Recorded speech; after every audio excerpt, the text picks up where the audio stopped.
Alright, had to take a quick break for about a month or so to finish up school, but I think I'm finally good to come back and make another VTuber video.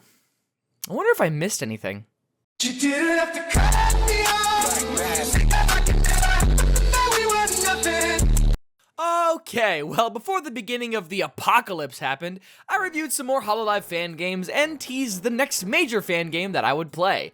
A game that was so big and so detailed, it deserved a video all on its own. Little did I know just how big and incredible the game actually was. Now, most games I cover here on the channel are quick little arcade games made by die-hard fans with the occasional massive banger game like Idle Showdown or HoloCure. But this game honestly feels like the Hololive equivalent of Shovel Knight. So, without further delay, it's finally time to talk about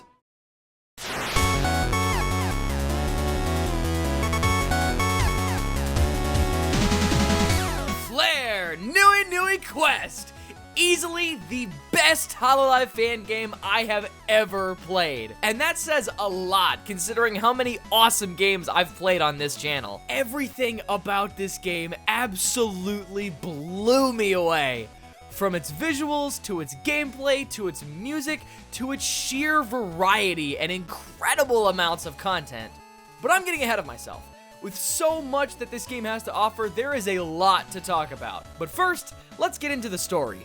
The story follows our heroine and name of the game, our favorite little elf Flare, having a peaceful time napping in the middle of bumfuck nowhere.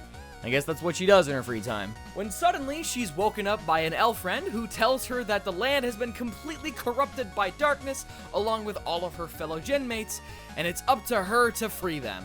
That's it. Just like that, we're straight into gameplay. With zero explanation, Flare gears up with her pair of dual pistols and sets off to save her friends. Yeah, I guess that's all it takes to turn Flare from an innocent little idol to a strapped up mass murderer ready to turn everyone and everything into Swiss cheese. I guess that's also something she does in her free time. All jokes aside, this makes the lack of a deep narrative sound like a downside, but in reality, a game like this doesn't need one. You got a clear goal and no need to faff about. Just jump right into the gameplay. And jump into the gameplay we will. First off, stop me if you've heard this before, but this game looks absolutely adorable. I love the pixelated chibi art style. And the animations are all fantastic and incredibly well readable, despite the smaller characters. The platforming is incredibly smooth, and firing Flare's pistols feels great. You can even take a page from a certain super fighting robot and slide across the ground, which can be jumped out of to get great speeds, zipping around the levels like crazy, which I love in any game that has something like this. And just like how the intro was fast, the first boss fight is introduced just as quick. Oh shit! Yeah, she like attacks with her laugh, that's pretty great. Alright, Pekko, let's go. So yeah, apparently the only way to save the girls of Hololive is fucking Swiss cheesing their asses until they stop being bad guys. So after taking on Pekora, you are given her unique weapon. Whenever you hold down the fire button, you charge up a shot and fire off a powerful blast to do more damage. And that charge shot varies depending on which one you have equipped. Hello, Watame.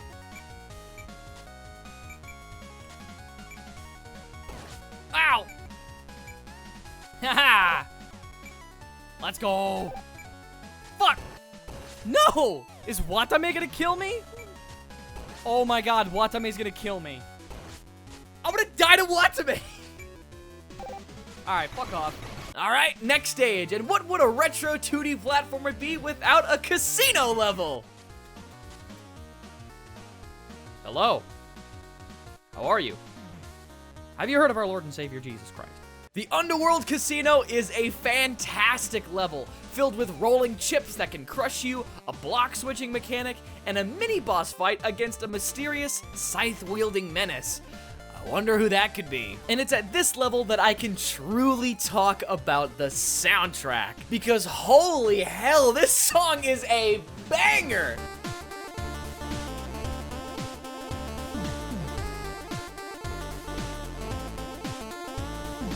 The whole soundtrack is amazing, really, and it's all available to listen right here on YouTube with links in the doobly-doo. It's all fantastic 8-bit mashups of beloved Hololive songs, like this one being a mashup of Suspect and Red. Gee, I wonder why they chose those two songs. Anyway, alongside all the obstacles this stage has, there are also some secrets hidden in each one, all of which hold a special key, a surprise tool that'll help us later. Hello? Oh, Miko! Oh, God! Foot dive! Ow, the foot dive! Jesus Christ, okay. Ow! Bam! There we go. And with a new boss comes a new charge shot, and arguably the best one in the game. Oh yeah, it's a spreader. I forgot, yeah, I remember this. Next stage, if we're taking some notes from some classic 2D platformers like Mega Man and Sonic the Hedgehog, we gotta show love to our favorite half-genie hero. Enter Pirate Harbor. This stage is pretty interesting, not only because of the wind panels that push flare and all charge shots up, leading to some pretty interesting vertical level design, not only because of the second strange key that we find in the run, and not only because of the bitch-ass enemies and turrets that keep fucking shooting me, but because the midway point of the level features a ghost-filled haunted mansion, where you have to light every candelabra in the house with your charge shot. It also is home to a certain maid that roams the hallways and attacks you if she catches you. You don't fight her and instead leave her to her cleaning duties and move on. And by move on, I of course mean hop on a fucking jet ski and ride to a pirate ship operated by Marine for the boss fight. This could have been a cooler boss fight if you couldn't just hug the right side of the screen and not have to worry about getting hit whatsoever. Oh well. Stage 4. We're getting pretty near the end of the game, at least for now, so let's speed things up a little bit. It's a Japanese bamboo forest temple that features a wind change climbing section, my favorite, a mini boss fight against Fubuda Tower, and a surprisingly hard as shit fight against the main boss.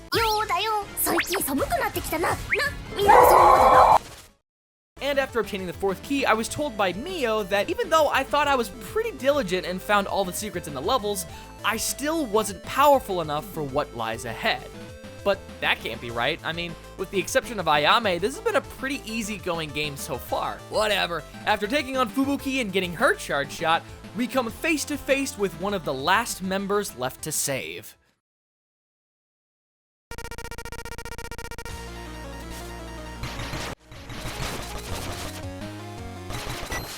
Oh, fuck.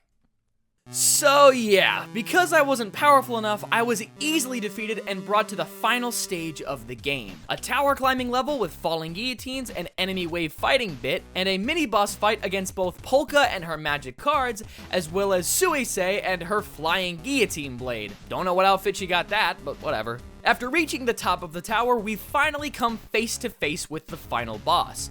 A rematch with Miko, now possessed by the Dark Force. However, it's at this point that the game reveals that not only was that not the final boss, but this game also has multiple endings to it, depending on if you've saved every member of Hololive. Seeing that I wasn't powerful enough to save my, we'll say good friend according to history, I got the bad ending.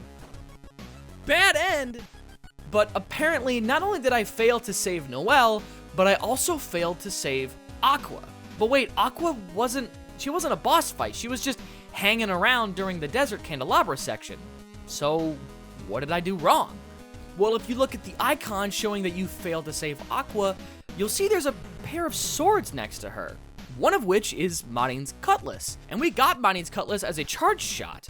So, what would happen if I used that charge shot against Aqua?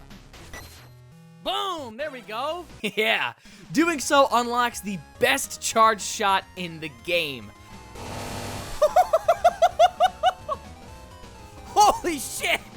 And with that charge shot unlocked, I finally have the power needed to face Noelle.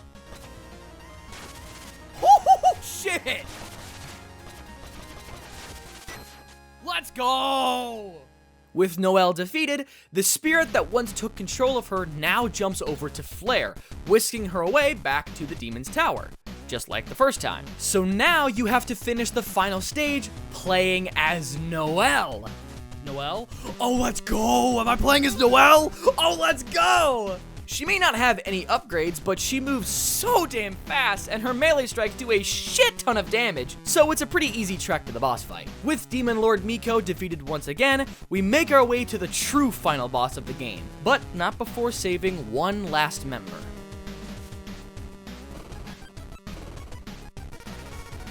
Oh, now I gotta fight Flare. After a fierce rematch between the two, and Flare free once more, it's finally time to end this by taking on the dark force that has caused all this chaos.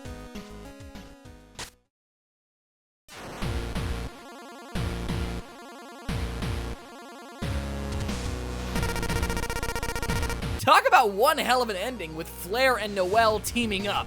Flare playing the distraction, dodging all the attacks, and providing covering fire, while whoopsie, said the quiet part out loud, while Noelle charges up and lands the hits on the spirit. All on a sick as hell stage with a great final theme. And with the final blow dealt, we finally achieve the good ending. The girls stand on top of the demon's tower, and Flare NuiNui quest is complete. Is what I would say if this game wasn't chock full of post-game content. Yes, we're still not done. As the final boss is defeated, you can catch a glimpse at a small little rat thing falling down on the side of the screen and running off. Yeah, that spirit we just fought, it was all just an illusion. So now we have to give chase. Remember those keys we found on each stage? We never found out what to do with those. Well, in this new stage, we finally put a use to them. All right, it's time. Oh shit! We gotta fight EN! Yes, in order to face the true final boss, we have to go through a gauntlet of 5 boss fights featuring the girls from Hololive English. And these boss fights are no fucking joke! From Gouda fighting underwater and going red halfway through, to Kiara's fast as hell charges and fire tornadoes, to fighting Ina on a collapsing bridge that you have to run across, which I'm sure Flare would have a real hard time focusing on, to Ame's ground pound and time stopping antics, to, of course, a rematch against the now revealed Mori Calliope. Who could have seen that one coming? Let's fucking go! Woo! But after numerous attempts, we finally get the best of Myth and are shot via Pecora to another stage? This game just doesn't fucking stop! There's so much to this game, it's almost too much! But okay, for real this time, we've got one final stage with interchanging blocks because this game just needs more level mechanics before one final mini-boss fight against Kanata. And after everything this game has to offer and 6 pages of script, we finally find ourselves at the true final boss of the game. Why am I not surprised? This whole game was just an elaborate prank from the great Toa-sama. Why did she do this? What was she trying to achieve? Did anyone even get hurt in the long run? All questions we will never get the answer to. Yeah, that sounds like Toa. With Bibi swatted away, really, we finally take on Toa proper. And much like the Myth Girls, she is tough as nails. Her dashes around the stage, her projectiles, her fucking level flipping? Fucking stop putting me on the roof! Oh my god, Toa! Toa is a hard as nails final boss, which makes it all the more satisfying when you finally beat her. Upon which, as an apology, she whisks away the dark tower in the middle of the map, and you leave her to meet up with the rest of the girls. And the credits finally roll. Holy hell, dude, there was so much to this game. Which makes it even crazier to find out there are 4 other modes to this game! Upon beating Toa, you unlock Noelle mode, where you can replay the entire game all over again as Noelle. There's also Arcade mode, a boss rush mode where you take on every single boss of the game, either in single player or multiplayer with up to 4 players! Are you fucking kidding me? You have the option of playing either Flare, Noelle, or the other 2 main characters in this game Marin and Pecora. Main characters, you say? Yeah, because on top of Flare NuiNui Quest, there is also Pecora Random Quest and Marin Maiden Quest. Two completely separate stories and gameplay styles. Marin with her anchor grappling hook and sword pogos? And of course, there's Pecora with her bombs, upgrades with a whole shop system, and fucking rocket jumping? Stop, please. It's too much peak. Holy fuck, there is so much to this game. I'm running out of breath just talking about it. I mean, what more can I say? This is easily the best Hololive fan game I have ever played. And guess how much it costs? $8. One of the best works of fan art I have ever experienced is the same price as a Little Caesars pizza. And this game doesn't give you the shits for 3 days. The game is gorgeous, the soundtrack is banging, the gameplay is tight as hell, and the price tag makes me feel like I'm robbing the developer. This game is a testament to why I love talking about fan games. One developer with insane skills and deep love for something, using those skills to make something incredible.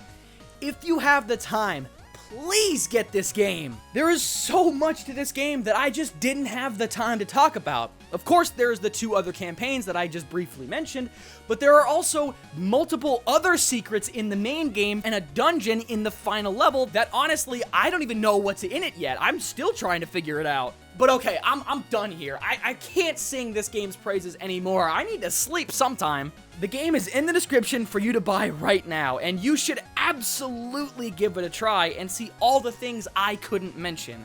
As for me, I think I'm gonna go back and replay this game and discover even more shit that I couldn't talk about.